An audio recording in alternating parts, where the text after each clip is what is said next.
Court of California, County of Los Angeles, in the matter of the people of the state of California versus Orenthal James Simpson, case number BA097211. We, the jury, in the above entitled action, find the defendant, Orenthal James Simpson, not guilty of Penal Code Section 187.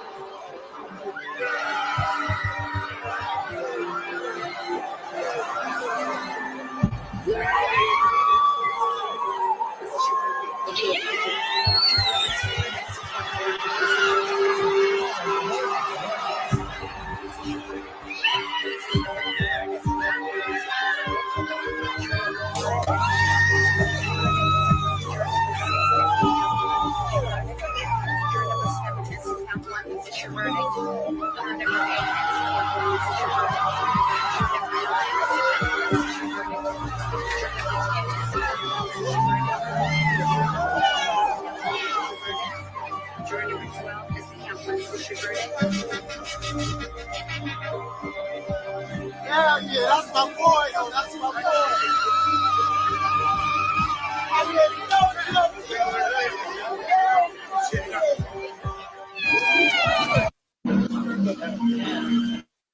Wow. You would have thought that somebody, just from those images, somebody have won like the Super Bowl, the World Series, the NBA championship combined.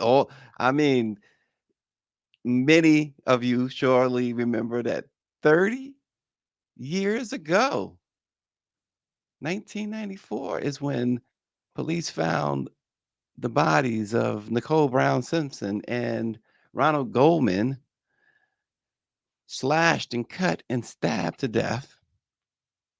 And a short time later, O.J.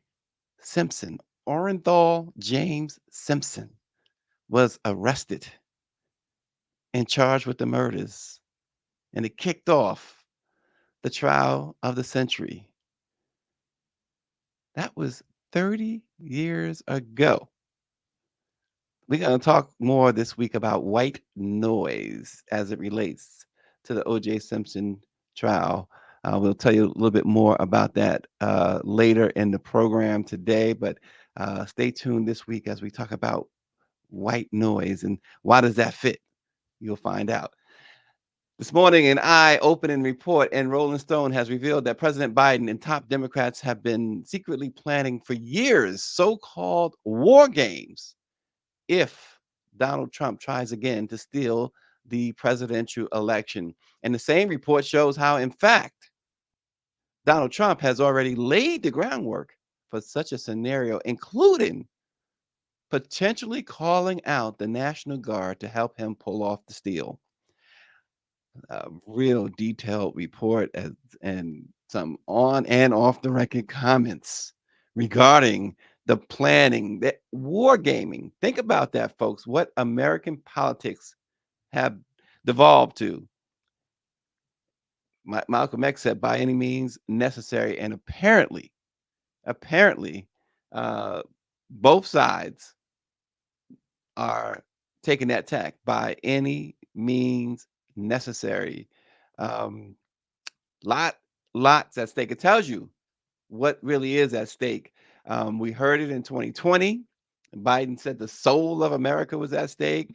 You hear so many people talk about democracy being at stake. It's more than just that, folks.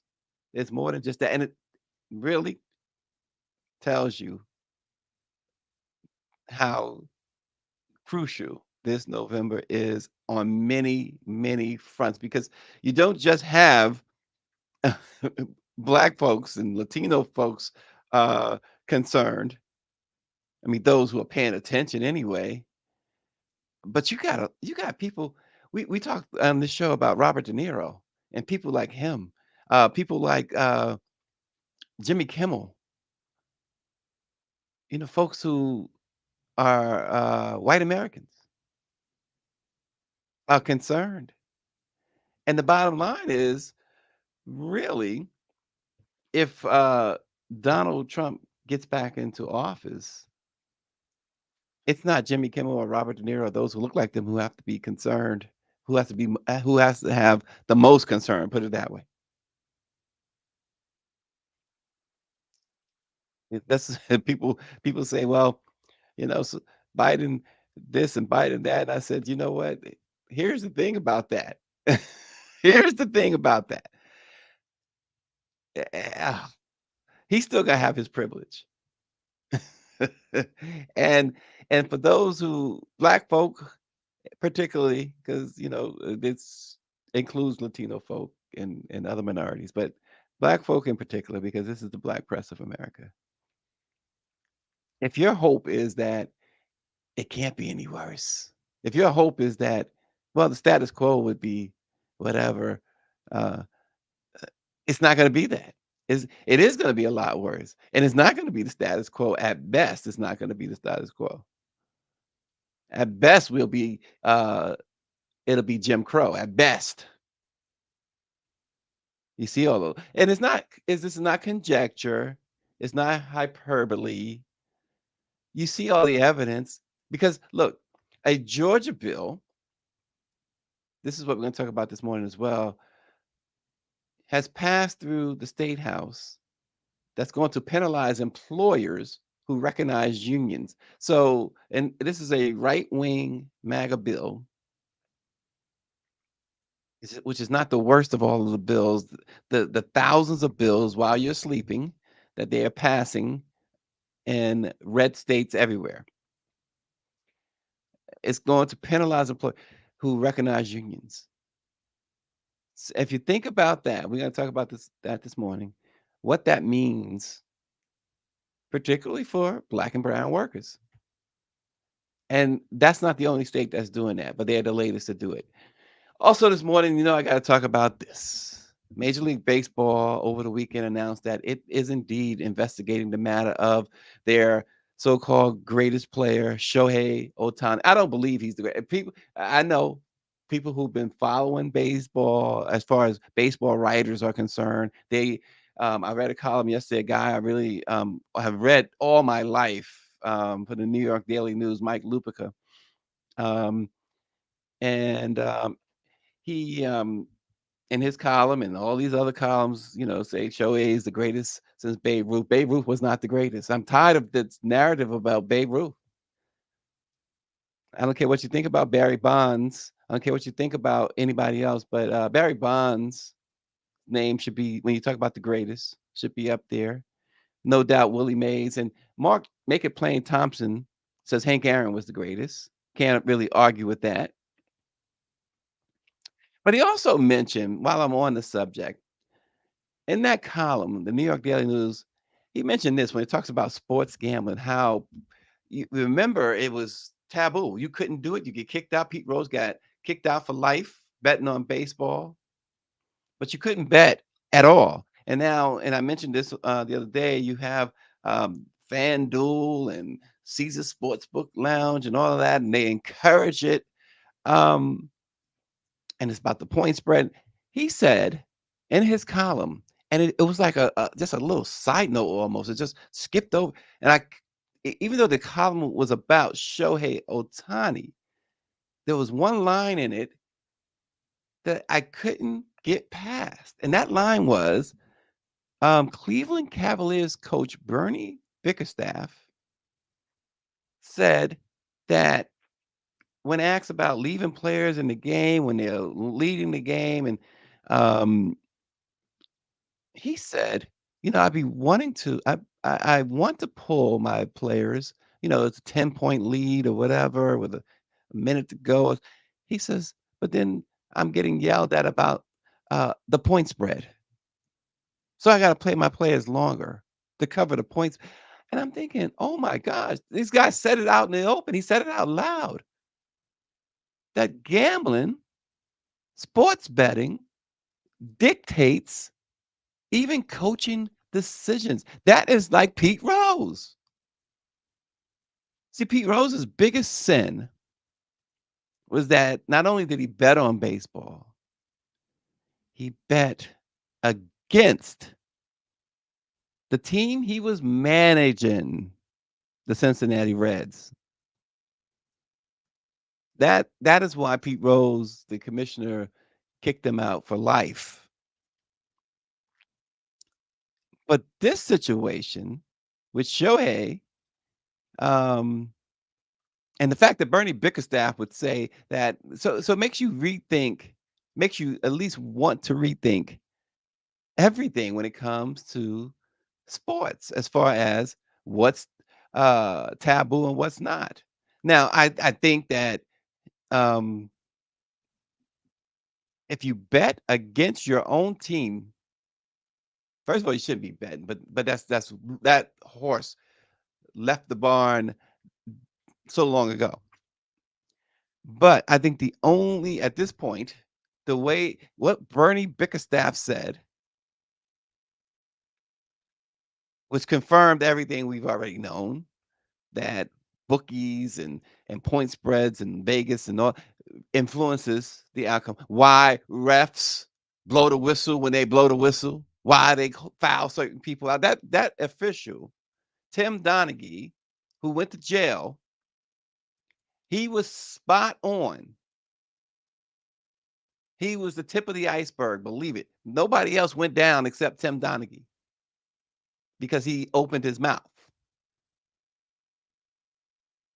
Power 96 says Leroy Satchel Paige is the GOAT. And he says ban Ohtani or let Pete Rose in the Baseball Hall of Fame. But these officials, that's why we see the shady officiating, the shady calls. We talked the other day about Sanford, the college basketball team that got robbed in plain sight in front of 20,000 people. But now we getting a clearer picture. If you haven't gotten the picture by now, we see what is influencing this. That's why Angel Hernandez, who is worse at his job perhaps than any employee in any industry in the world, and yet gets to keep on, keep keeping on. Angel Hernandez, for those who may not know, is a baseball umpire who is despised as much as a dictator is despised, who've committed crimes, who is but just to Power 96's point about ban Ohtani or let Pete Rose in the Major League Baseball Hall of Fame. See, the thing is, the the thing I've always hated about the Major League Baseball Hall of Fame is that baseball writers, those who cover baseball, who've been um, who've been covering it long enough to have credentials for the Baseball Writers Association, they get to vote for a Hall of Fame. They're the ones who vote in Hall of Famers, and I've always long been against that because these writers, many of them, they hold grudges against players. Player may not have been in the mood for an interview. Um, and let's face it, very racist for the most part. You know, they will use terms they have used terms for players of color as surly. They've used the word thug. You don't see those words associated with white players that they didn't like. Remember, there's a guy named Dave Kingman that the press despised, the baseball writers despised, but never was he labeled surly. Never was he labeled a thug. They despised him. Tall white guy, hit home runs to. I mean, this guy would the ball. He hit the ball so far up in the air and deep. I mean, they used to call him Sky King, and some people he didn't like the nickname King Kong. But baseball writers are the ones who vote, and it's not that way in the NBA, which is probably why everybody gets into the Hall of Fame at the same time, right? In the NFL, everybody goes into the Hall of Fame, it seems. But the point with that is that so even if baseball remove Pete Rose's suspension, there's no guarantee that the baseball writers will vote him into the Hall of Fame. And then they have the Veterans Committee, which is what Barry Bonds and people like Roger Clemens will have to depend on. Because after about 10 years, you come off the ballot, or if you don't get 5% of the vote, you come off the ballot. And then at a certain point, when you're dead, the Veterans Committee, who never saw you play, now has to try and vote and decide if you are eligible or if you are good enough. But the Shohei Ohtani thing, skepticism continues to grow about what exactly he knew and how much he knew and whether he was involved in illegal sports gambling or illegal. It's illegal. It's still illegal in California, um, and some other states to use a bookie. And this guy is not registered with Caesars or FanDuel. He's an illegal book. He's a bookie. He's a throwback bookie. And one of the questions have have come up. Bookies. This guy is I will break your leg if you can't pay, you know, even 5,000. And as Mike Lupica put in his column, generally, uh, you get up to about 50,000 and yeah, kneecaps, maybe even worse. This guy was at $4.5 million. And once again, a guy, if it wasn't Shohei Ohtani,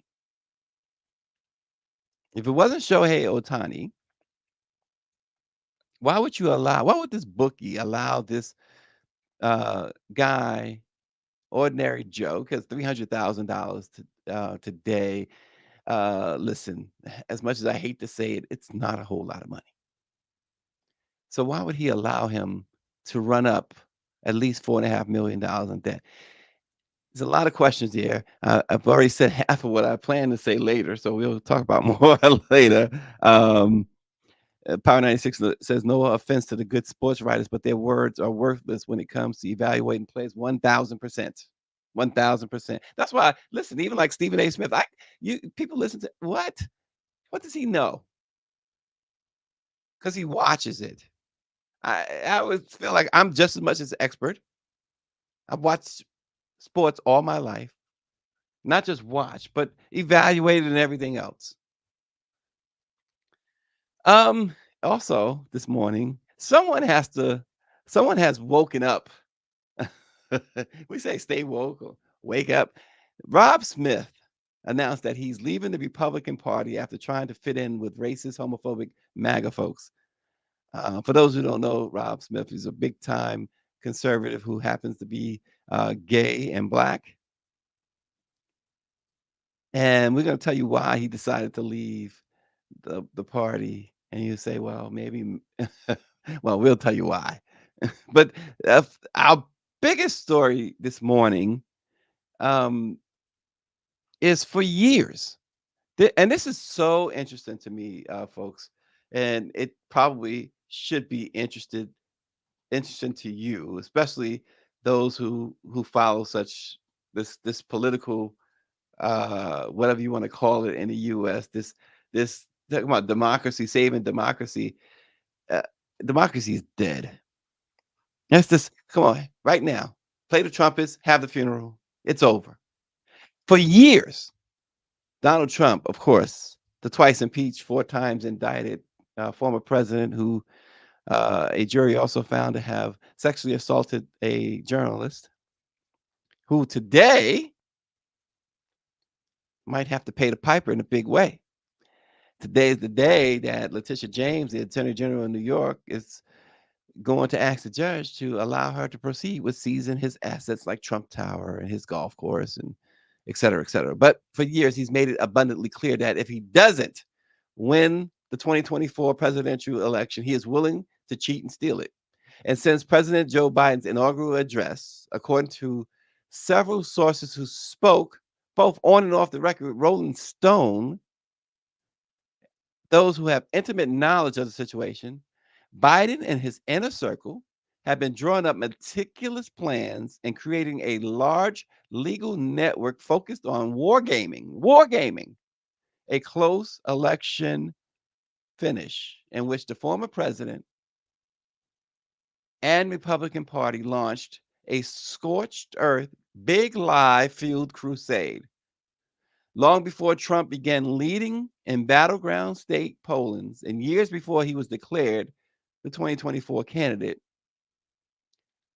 the twice impeached, four times indicted ex president and many of his influential allies were already busy plotting ways to steal the election. These year long efforts, according to Rolling Stone, conducted both secretly and out in the open, have already yielded tangible results for Trump and the conservative election denier movement. Wide ranging operations have alarmed the Democratic Party elite, according to Rolling Stone, who aren't just worried about Biden's sagging poll numbers. Numerous Democratic lawmakers, operatives, Biden campaign advisors, and administration officials told Rolling Stone that if the president does ultimately beat Trump this November, they acknowledge that it's going to be an exceedingly close election. And let me pause right there, because every time I see polls that have Trump ahead, or every time I see people and polls that suggest that it's going to be, as the Biden folks say, exceedingly close, and understandably so, that they have to prepare for an exceedingly close election. But it reminds me, and it should remind everyone, of how dangerous this country has become, particularly for people who look like us. To have this man, and th- this is not an endorsement of President Biden. We don't do endorsements on this program. We will not do endorsements on this program. But to have Donald Trump to even believe, to even understand that he is leading in any poll, leading in any state, the election being viewed as exceedingly close, shows how dangerous America has become. How we see those clips all the time, and Greer has played some of the clips of these crazy, uneducated, hateful MAGA people who can't articulate, just like Trump can't articulate. He's never articulated a policy ever. They can't articulate why they support him when they get in front of a camera. And sometimes their racism is boiling so over inside it comes out. Like one like Obama is running the country. We gave them the Obama, is what she was saying. But over the past year, Biden's team has been conducting war games, crafting complex legal strategies, and devoting extensive resources to prepare for, as one former senior Biden administration official said, quote, all hell breaks loose scenarios. Austin says that January 6th will be child's play compared to what we should expect if Trump loses again. Yeah, and then you see, but the machinations have been in place. And we try to give you headlines that we believe matter to you. And we solicit your thoughts, although you don't always give us your thoughts on what you'd like. But we encourage you to do that. And we fully encourage you to do that on a regular basis. But I say that to say this: it's not just because we want you to, pay attention to the black press, but mainstream media has gone so far off the charts, off the tracks. You can't trust them. NBC News hired Rona McDaniel. NBC News also, and CNN did the same thing. They have partnered with avowed white supremacists, MAGA people. And what they're going to do is use them to help cover the election. How do you use election deniers? How do you use people who say uh, they stole the election? How do you use them as analysts, reporters? But NBC, like CNN, is seeing um they're not hearing the cash register ring like they used to. And they are looking at Fox as they always do, and all the hate Fox spews and the money that comes along with that. And so they are selling their souls. And so they want to catch up. They want to by any means necessary. It seems to be the theme this morning. They want to make some money. And so the stuff that you see, and then there's a report about Twitter as well. We know Elon Musk is a madman,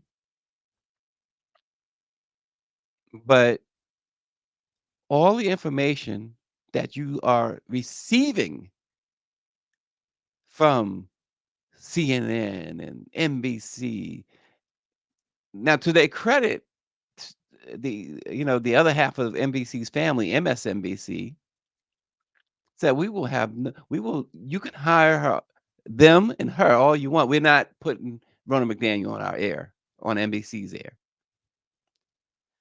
MSNBC's air, I should say. But getting back, so the bottom line is we're going to try and keep you informed and as best we can with the resources we have, because you are not, I don't care what side of the aisle you're on, you're not getting what you deserve from mainstream media. The New York Times have gone rogue. They've turned, all of a sudden, they've gone more right wing. And you know what's to follow. Everybody else. But getting back to Trump and Biden, the preparations include planning for a contingency in which Biden's margin of victory is so razor thin that Trump and the GOP will launch a tidal wave of legal challenges and political maneuvers to rerun his 2020 election strategy, which was declare victory anyway and try to will it into existence. Now, they are more stacked this time than they were in 2020. Has Trump stacked the Supreme Court and the federal benches, which Biden is trying to uh, even the playing field on the federal bench.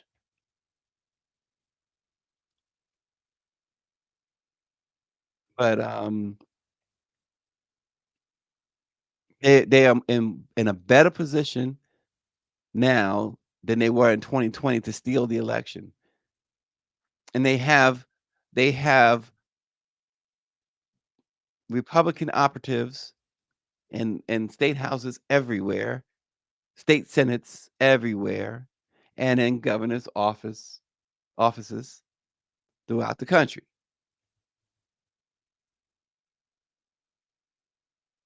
After after the 2020 race was called for Biden, Trump was called. I'm sorry. After the 2020 race was called for Biden, Trump and much of the GOP went on this sprawling campaign. Of course, a blitz of lawsuits, rabbit conspiracy theories, attempts to block certification. They also put in a slate of fake electors. Imagine what they're going to do this time. 96 mentions that the New York Times should be careful that the president of Mexico gave out one of their reporters' phone numbers on 60 Minutes. Dr. Nicole says, at least it's good to know they have a plan and are trying to prepare for what we know is to come. It is still a shame, and that is that it's come to this, though. Yes. And of course, this culminated, the 2020 situation culminated with the January 6th attack. And one of the things that Rona McDaniel was saying yesterday, which is very interesting, as she was on Meet the Press with Christian Welker. She says she doesn't fully support Trump wanting to release all of the January 6th convicts. Now, she didn't use the word convicts, I did, because she too, in the past, have labeled them hostages. And NBC News expects people to forget that.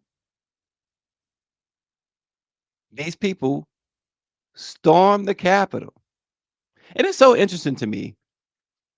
It's so interesting to me that the most basic thing, even white people say it. If Black Lives Matter folks would have stormed the Capitol, none of them would have lived to tell you about it. Not one.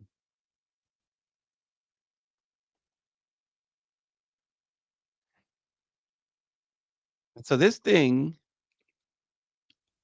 has reached a point where of in Trump world, they even want to call out the National Guard during the election.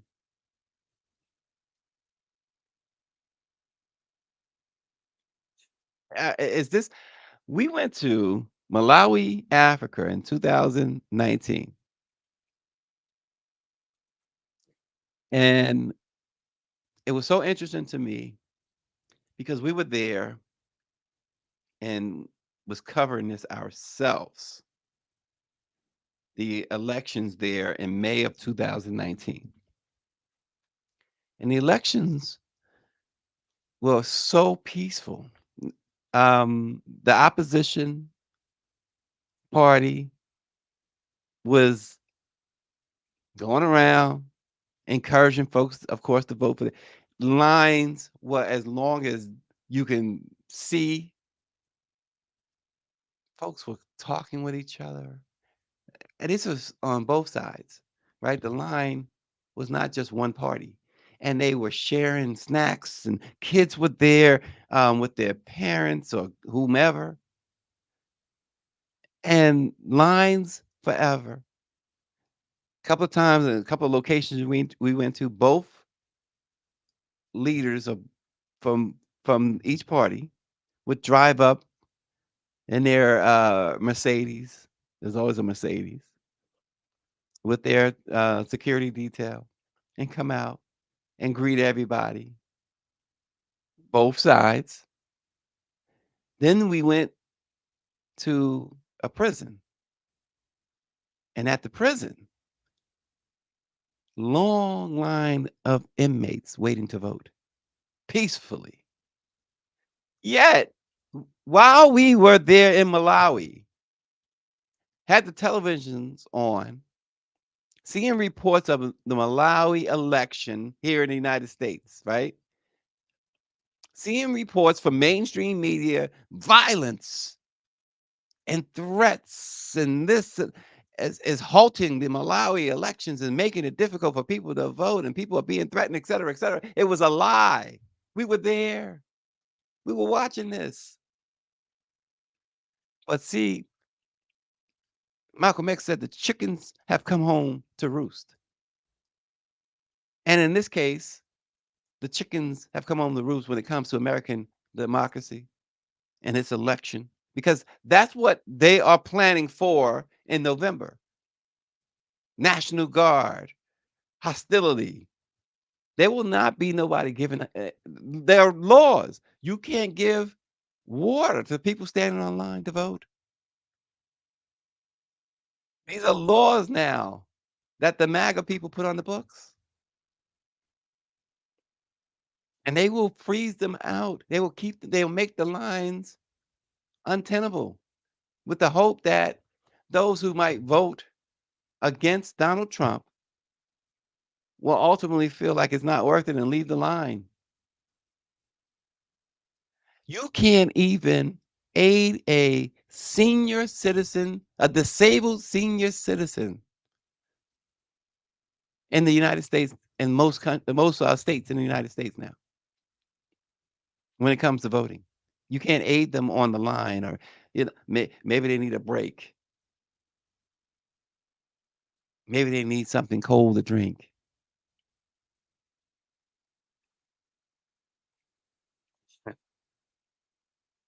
And Mike V says Trump used DHS drones to track Black Lives Matter movement across the country during his final days. And it's true. Michelle Madison says he was on Amtrak going south on January 6th. The MAGA people got on the train like pure gangsters. Was it the Excella, by the way, Michelle? Gotta ask. Gotta ask. But this is serious, folks. This is really serious. Um, so they are doing what they call war gaming. This is a United States of America presidential election. If you need somebody or something else to tell you that America is in trouble, then you certainly have not been paying any attention whatsoever. Austin tells us about when he was in India, in Dubai, and folks are like, what's wrong with you people in America? What has happened to America? Same thing. I told you the story when we were in France and London. Had Uber drivers say, "Oh gosh, we do not want to be like America." Michelle says she wasn't on the Acceler. Take the Acceler next time, Michelle. You won't have to worry about those goons. Oh gosh. But this is really what is going on, folks. And let's you know what? I think we got some footage to show you. Let's check it out.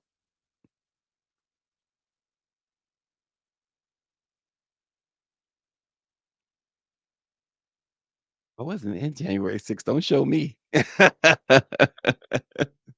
I guess we don't have that footage, but nonetheless, this is what it has come down to. Uh, so if you're planning on traveling overseas anywhere, um, no doubt, no matter where you might go, you will hear the question, "What in the world has happened to America? What has happened to America?" Speaking of over traveling overseas and um, Austin. We were Austin, Austin is like a superhero, Austin Cooper, yeah. And so he works with a woman named Wanda Lockridge. Um, one of the like thousands of gigs he has. And this is a really good one because they work with neighborhood children in DC, and they really do such a great job. And we met with the kids. We brought them to the Let It Be Known studio in Washington. Um, and we also had them visit Dr. Chavis's the Chavis Chronicles um, studio, and myself and Greer and Washington Informer publisher Denise Rolock Barnes spoke with the kids. It was, I believe, it was 8 or 9 of them. And one of the things that the program does is take some of the kids to Africa every year and help them really understand that they have the future that they might dream of, that they can have that future. And there's so many things that do. We gotta have Austin on to talk about the program, because certainly he can give a much better description of it. But apparently they do it a couple of times a year. Because last year I had the privilege of speaking to the kids. Austin was kind enough to invite me to do that, and again over the weekend, this past weekend, and we had such a great time. that young man that you're seeing in that picture, he says he wants to be a boxer. And one of the problems that was discovered in talking with him is that in Washington, D.C., and many places now, there, you know, boxing is different today. What people really put up now is that UFC stuff. But he says his favorite boxer was Mike Tyson. He likes because he liked Tyson. And one reason he likes Tyson is because Tyson hits hard. So, but there's no boxing clubs and things like that. I know when I was growing up, you could box at the Boys and Girls Club, and these young folks they don't have that. But he aspires to be a boxer. You had others there, a young lady who wants to be a um, weather girl. This young lady cheerleader, and but she more than just a cheerleader at her school, but she has quite some ambition. She's going to, we know she's going to be running her own business. I should say her own businesses because she said, and Greer posed the question about um, what you know. Do you? It's what you know or who you know. Which one is better? Um, and she said it's what you know because she doesn't want anyone. She doesn't want to depend on anyone to make a way for her. And this young lady that you're seeing on the screen now, she wants to work in what is it, biology, biologist. And I say she wants to, she will. These young people have the will. They have the will and the desire. And what Austin and Wanda Lockridge do is they feed, they help them to feed that desire and give them something tangible to hold on to and to aspire to and how to achieve those things. Chemist is what that young lady wanted to, the chemist. Thank you, Greer. David says it's who you know. We had that debate, but really, I think the conclusion was it's both. It's what you know and who you know. But these young people that we will be, and we told them, we will be more than thrilled to be resources for them. And so Austin, big up to Austin because what he does on a regular basis, this is in his I'm sure he's volunteering. I'm not sure that he gets any type of payment for this, but this is what he does. That is Austin Cooper. As much as we joke with him, but this is one guy who, when folks look back and eulogize him, they're going to say a whole lot of great things about Austin Cooper, and that is you know something that we appreciate about him. Yes, David says our hero Austin Cooper, and David says exposure is the greatest gift the child can get. And I mentioned traveling. Many of them, to my surprise, Denise said she wasn't surprised. To my surprise, they have traveled outside the country. It's a far cry. So he gets different groups in. I guess each session, not session, but term, if you will. I don't know how it works, Austin, but because the last group I spoke to, um, they had challenges with that. But this group really good. You had some who were taking Italian and French and Spanish, and it is unreal the potential. That's why it's so important. Another reason why it's so important. Pay attention to the young ones. This world seems to have forgotten about the young ones, and particularly, let's pay attention to the young ones of color. Mike V says it's a good thing the CHIPS and Science Act supports STEM development of Black children in the K to 12 and HBCUs. And once again, when you hear the Ice Cubes and the Snoop Dogs and everyone else talk about Trump being a boy, think about what Mike V just said. That CHIPS and Science thing is something that no other administration was able to work through and get passed, and Biden did it. and it's paying dividends already. And that's something else we got to change, David Youngblood. He says less than 8% of African Americans have a passport. That needs to change. Proud to say my children have passports, all of them. So we mentioned at the top, Georgia Republicans passed a bill that penalizes union-friendly employers. The legislation bars workplaces that voluntarily recognize unions from receiving state subsidies. Brian Kemp, the Republican governor, has backed that bill, while the president of the AFL-CIO, Liz Schuler, called it appalling.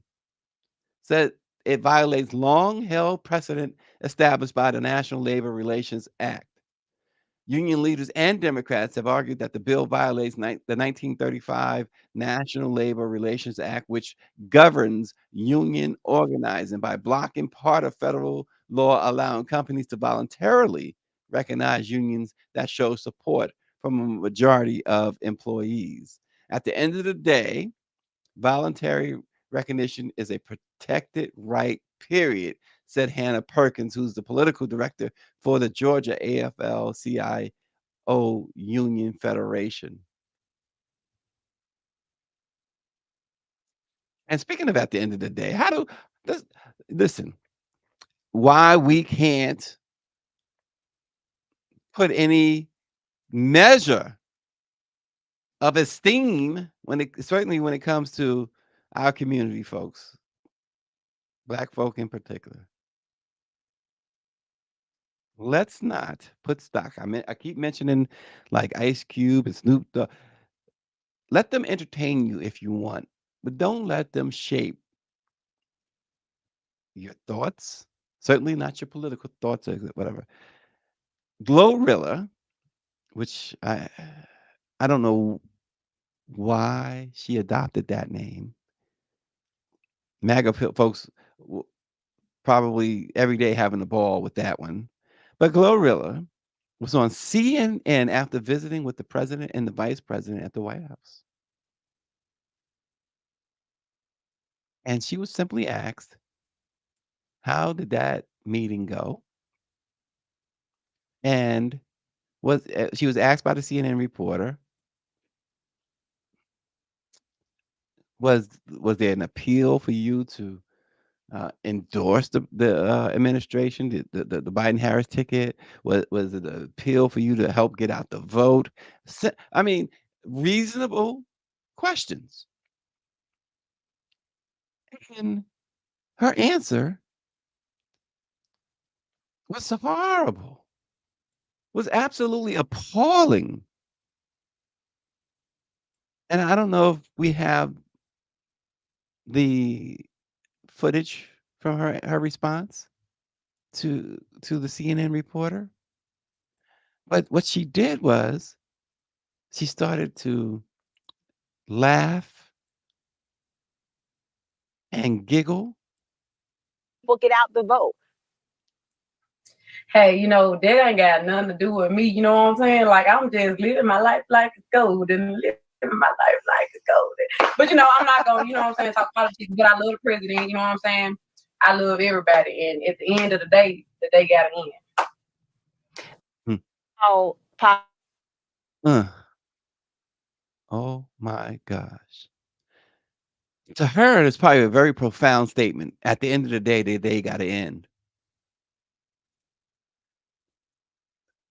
I mean, maybe the reporter should have just simply asked, why were you there? I just don't know. And I'm not blaming that CNN reporter because I don't think anything she asked could have gotten a coherent answer from that individual.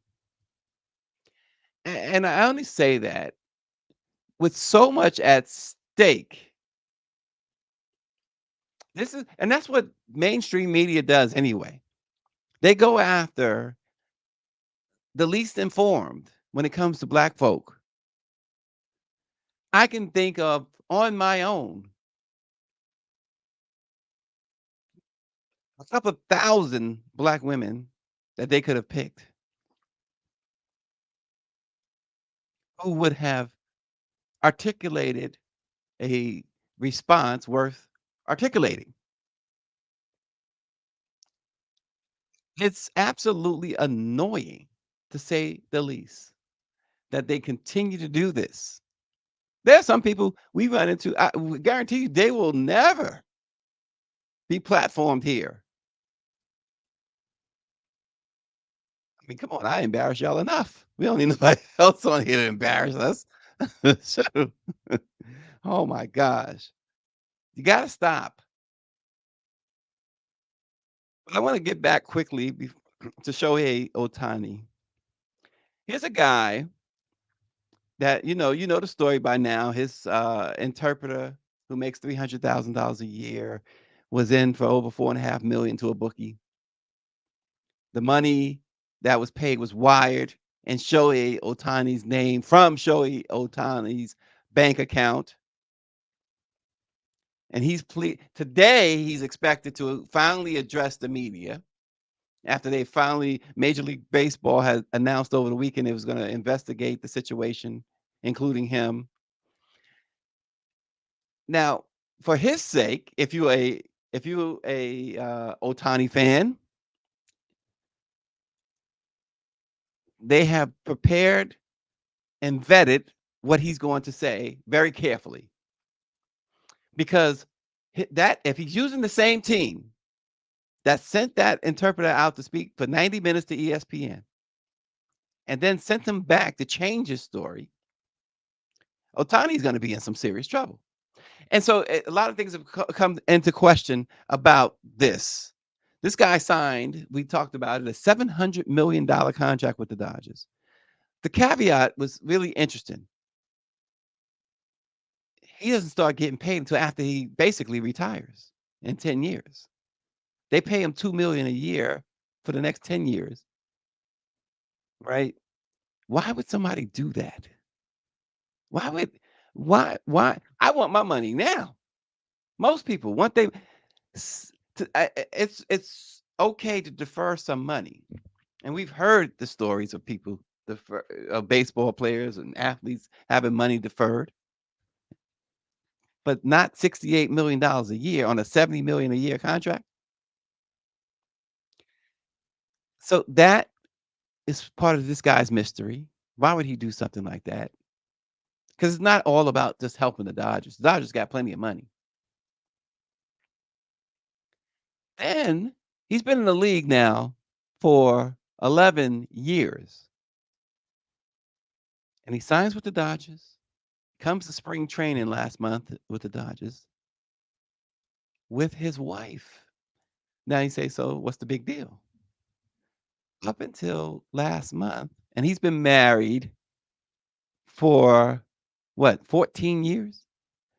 He played with the Los Angeles Angels for the 11 years. No one in the Angels organization knew he was married. None of his teammates knew he was married. He never mentioned a wife. He shows up in Dodger camp with a wife of 14 years. And even the players on the Dodgers like, wait, what are you talking about? And so we're to believe this guy. Then he says he doesn't even know about any other sport, which is ludicrous to say. His through a spokesperson, he says, and of course, you know how the internet, the web, the social media is undefeated. They start posting pictures of him wearing all these different jerseys, soccer jerseys, football jerseys, basketball jerseys. Oh, wait, you said you didn't know anything about other sports. Now there's a thought that this guy does speak English. Shohei Ohtani, I'm going to say it, is a fraud. And he's dumping all this on that interpreter. He is a fraud. And it's time for baseball and others, those who cover baseball, and I will hand it to some, like I mentioned on the show before, Jeff Passan, one of the best writers there are, has started now going in on him. It's about time. And Quinn says, Mr. Durrett says, baseball contracts are 100% guaranteed unless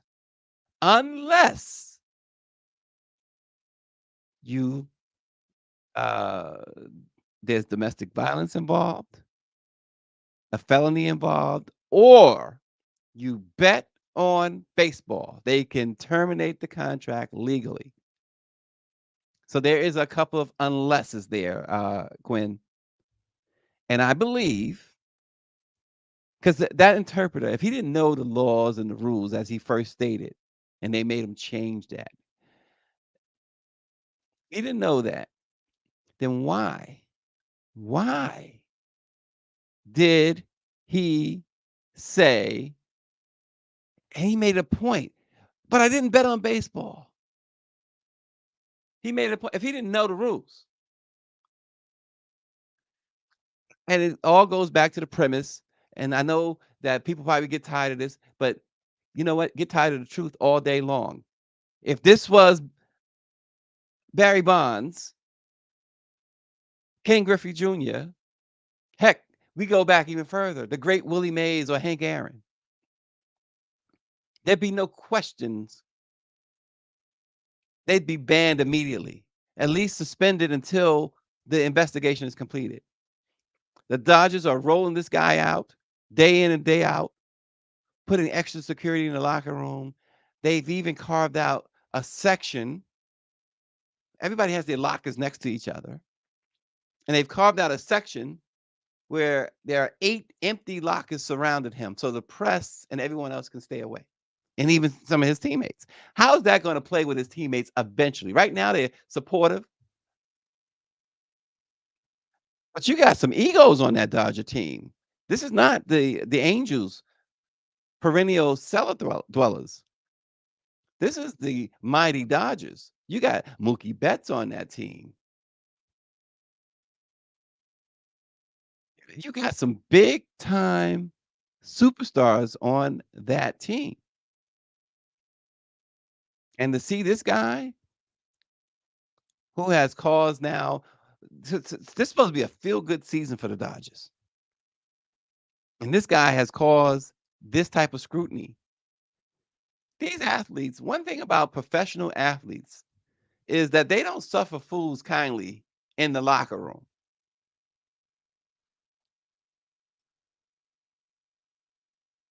And Ohtani is up to him and his people. He has some bad advisors, obviously, when this situation first broke, because to put that interpreter out there on ESPN for 90 minutes, I saw in many reports, and Miss Perry's asking, is he a spy? You should wonder.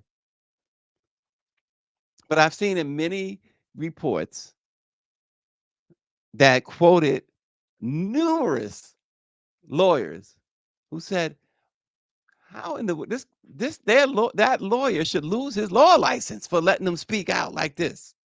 Everybody should have shut up because they know the deal. See, and one version of the story is that Ohtani was present when the money was transferred. Another version says he wasn't present. Another version says he agreed to repay the debts. Another version said he didn't. And these both versions were okayed by his legal team. Y'all know something ain't right. It's just not right. 4.5 million. And he's, again, I said it the other day, and I'm gonna say it again because I think it's important. This is an interpreter. This is not his accountant. This is not his financial advisor. This is not somebody who had access to Ohtani's bank accounts. This interpreter. So if Ohtani was paying off this guy's debt, so the problem, so this is why you got the conflicting statements. One reason why you got the conflicting statements, not only because it jeopardizes that $700 million contract,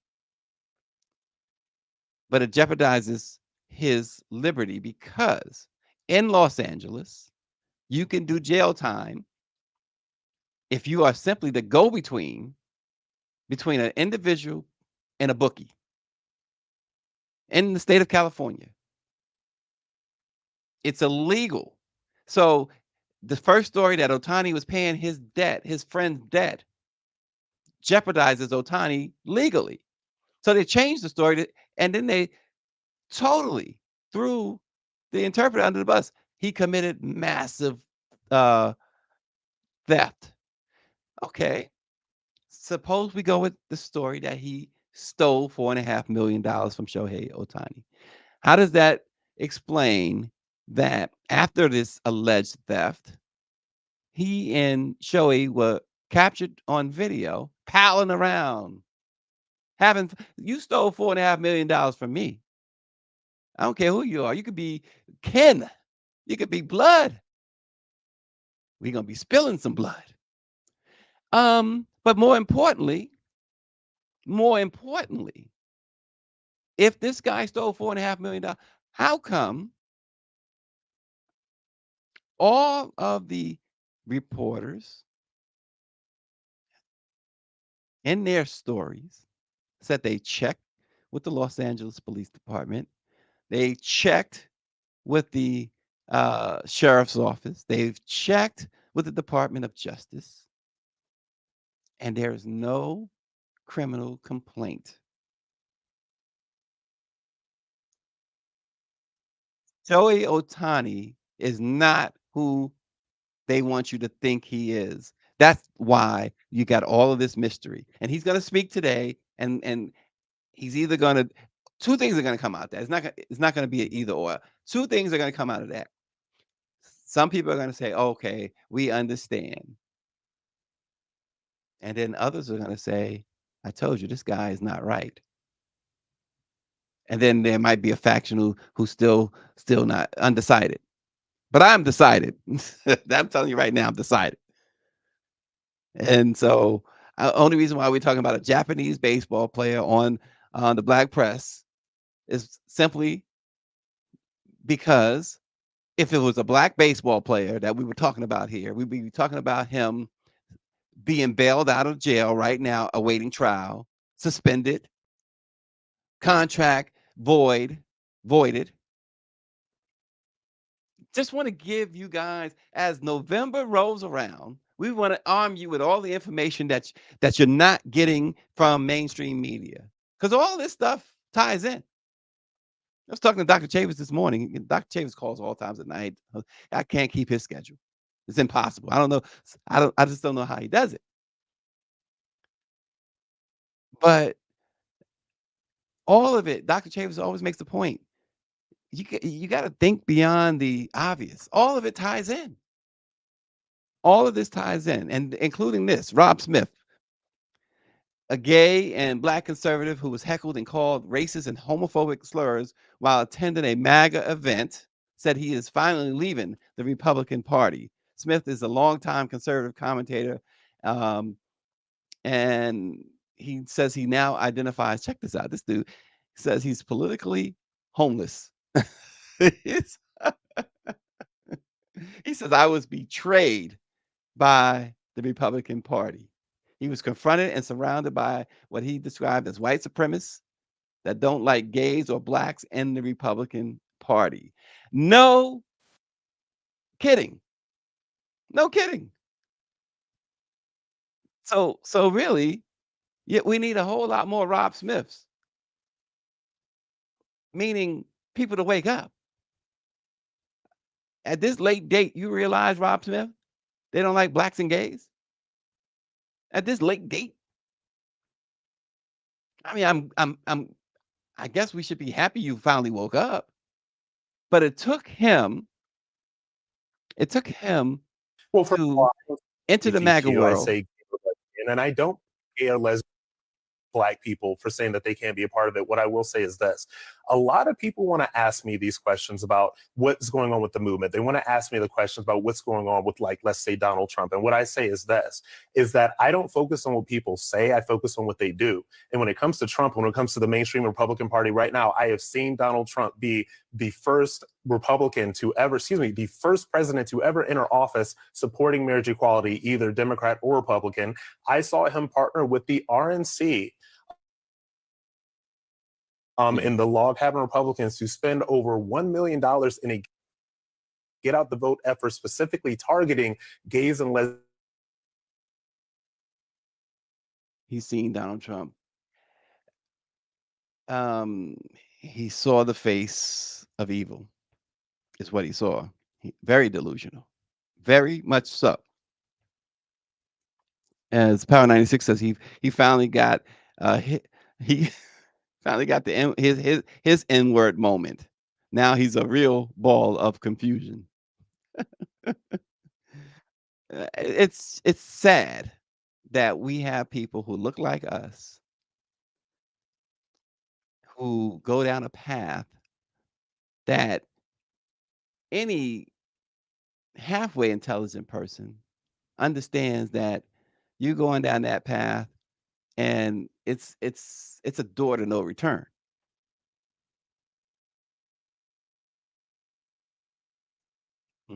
Mike V says, according to Black conservative Wesley Hunt, there is no problem with race on the right. Yeah, sure. But the bottom line is, if you're going that way, then you got to be Candace Owens. You got to go all the way, right? Now she's we'll get into this later this week too. She's trying to crawl back to the Black community. Yeah, let her keep crawling on. As you know, we'll go into Candace Owens another time. We are way over time this morning. Folks, the O.J. Simpson trial of 1994 captured the attention of the entire nation. 30 years ago, it began. The saga of O.J. began 30 years ago. It became a pivotal moment in American history. The fascination with the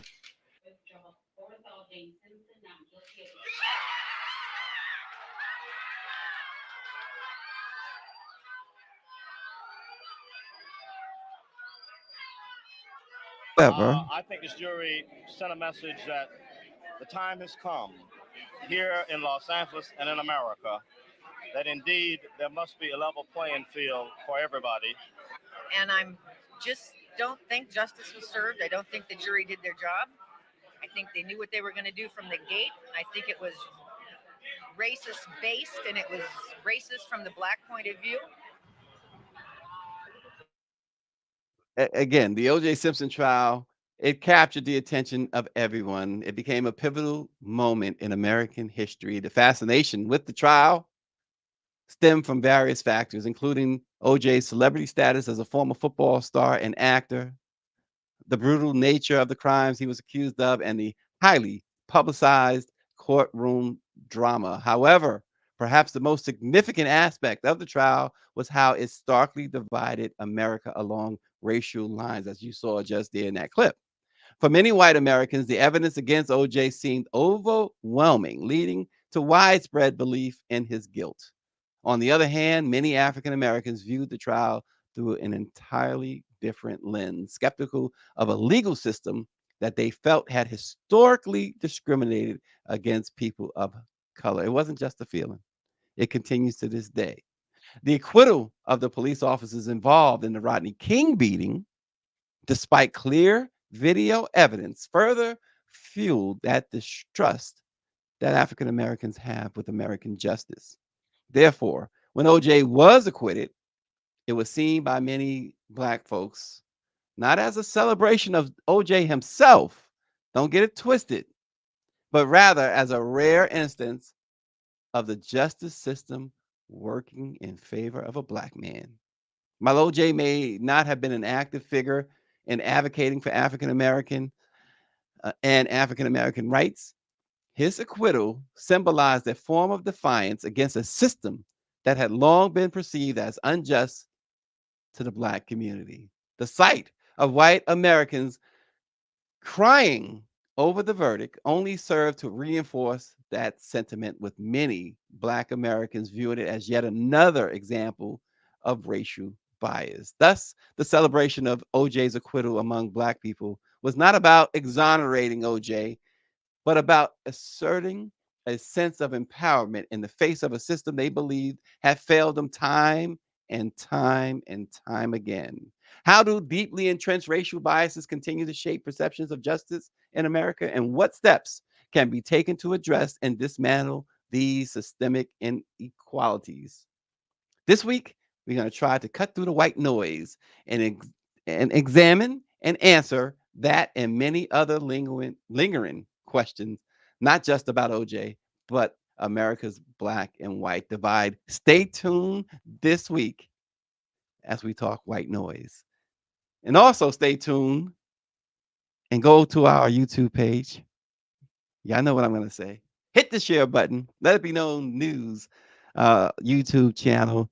And I'm going to get a report from Power 96 tomorrow on just how many people hit that subscribe button, I should say. Thanks for watching. Let it be known, folks. We'll bring you some more tomorrow.